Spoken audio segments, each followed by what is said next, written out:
In this class, let's animate the scale property of these background text to give it more variety to our animation. Last class, we already animate the exposition and opacity, and this is the look we're getting. And now what we need to do is to animate the scale property. Let's go to the middle one first this time. Make sure we are seeing them on the screen over here. And let's bring up the scale property. Hold down Shift and then hit S. We have scale here. For scale property, what I want to do is right now, if I change the scale, let's say to 125%, it's going to proportionally scale the whole thing up. And that's not what I want. What I want to do, Command Z, go back, is to disproportionately scale only the height of the text. So in order to do that, I need to unlink this constraint property. I need to unlink this so that the X and Y scale is not linked together so that I can individually change one of them. And as you can see, if I change this X value of the scale property, it's gonna stretch things out or squash it. However, what we need to do is to animate the Y value to stretch it out like this, up and down. Once we have the animation come in, and I can choose maybe around 1 second, I want this text to come up. So remember we talked about the anchor point. Right now, if I scale the property, it's going to scale everything based on the center anchor point. And in this case, this is what we need. So make sure we set a keyframe here at 1 second on scale. Everything is 100%. And then let's go forward, maybe Command Shift right arrow, 10 frames, and then go for another 5 frames.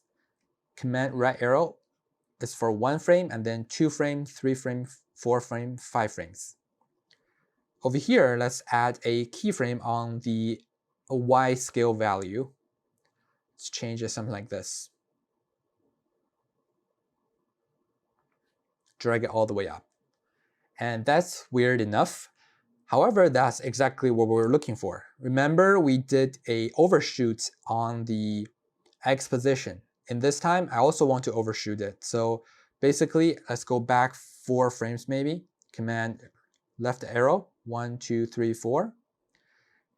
I want it to go further, too much, and then comes back.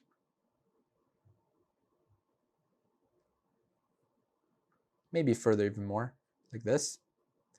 And then we need to right click, and then we need to select the 3 keyframes, right click on it, select the keyframe assistant all the way down. It's outside of my screen recording, but it's a keyframe assistant all the way down.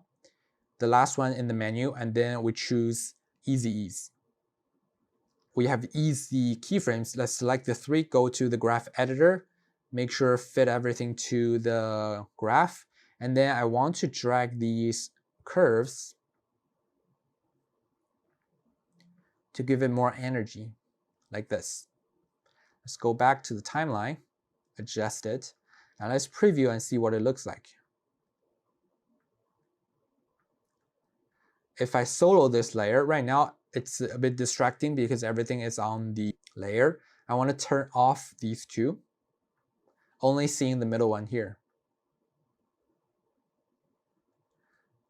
So I want to see what it looks like. Yeah, it looks pretty good, although it's a bit slow, I feel like. So I need to select all 3 keyframes, hold down Option on the Mac, drag the last one, bring them closer together.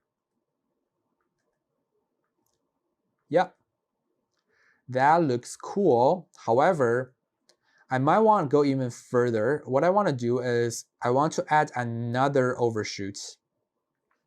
So let's say this one goes over too much, and then when it comes back, I want it to come back too much. Let's say right now, the last state is 284. So I want this to go past 284, let's say 264. And then it comes back to 284. What I mean is if I show you the graph, This is exactly what it looks like. So the value goes up, and then too much comes back down, and then it comes back down too much, and then it recoils itself again to go to the final state.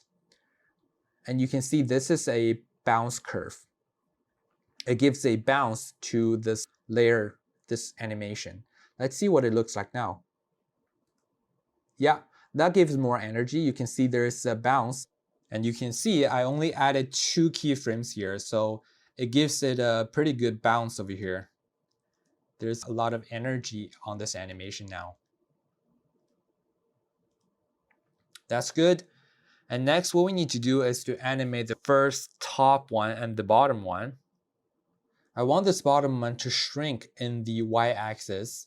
Let's bring up the scale property, Shift S to bring up the scale property, and then make sure we click on this link here to unlink the X and Y scale. Right now, if I change it, you can see it's changing based off of the anchor point in the center, which is not what we want. We actually want to scale the property based on the anchor point at the bottom here. So I need to change the anchor point in this case. In order to change the anchor point, I need to go back to these position keyframes, the X position, select all of them, and then go to the pan behind tool. Make sure you grab the anchor point and then hold down Shift, move it all the way down to the bottom baseline of this text.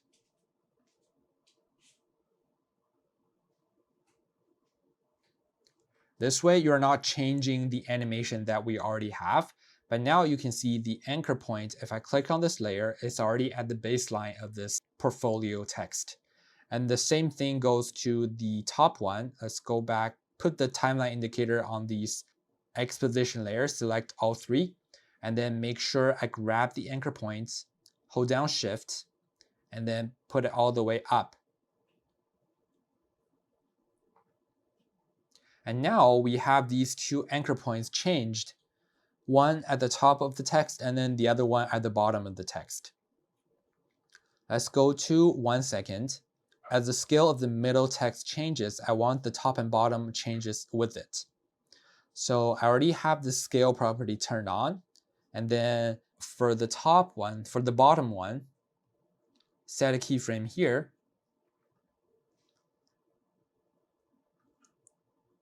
And then at the last state, we need to shrink the text down, something like this. But also make sure we have this little bounce for this bottom animation as well. I need to go back to selection tool for now. And then the final state of the scale property is 25. So at this point, I need to align these keyframes together. At this point here, I want the scale to change it to 15. And then at this point here, I want it to change to 30. This is going to give it a pretty good bounce animation. Let's select the 4 keyframes, right click, go all the way down to keyframe assistant, the last one in the menu, and then choose Easy Ease. Another way to change these 4 keyframes to Easy Ease keyframes is to hold down Function key on the Mac and then F9. It's gonna change all 4 keyframes to the Easy Ease keyframe. Let's go to the graph editor again and see what it looks like.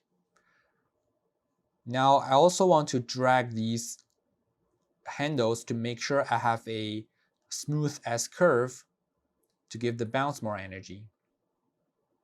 Something like this. Let's go back. And now we can preview the animation for this little one here. Yeah, you see that? We got a bounce animation for the bottom layer over there.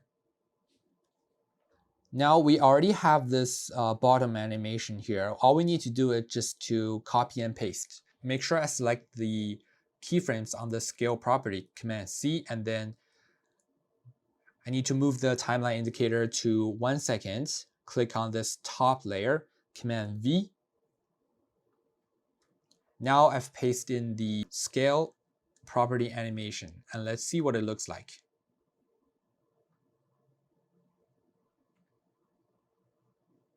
So I don't want the middle text to collide with the top text over there. So what I need to do is go to this frame here and then make sure I make this smaller. Change the percentage of the scale property here, make it smaller. And the final state might need to be even smaller.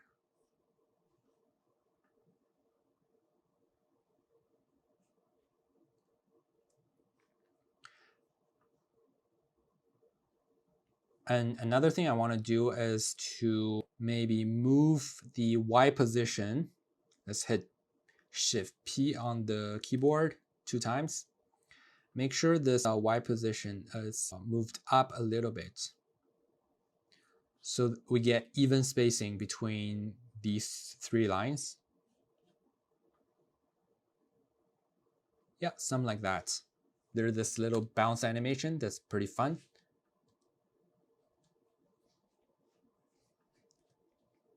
That's it with how we animate the scale property of these 3 text layers. Now we've covered all 3 basic property animations. First, we talk about the position change with the portfolio coming from left to right. And then we have the opacity change. And in this class, we added the scale change. The only one missing that we didn't have for this animation is the rotation change, which we'll cover in the later lesson for other elements. But for these 3 line of text, I think these 3 property changes are good enough, and it's a great demonstration on how to use this basic property to animate and give them energy, bring your elements to life. In the next class, I want to show you how to stagger these keyframes to get a more complex animation.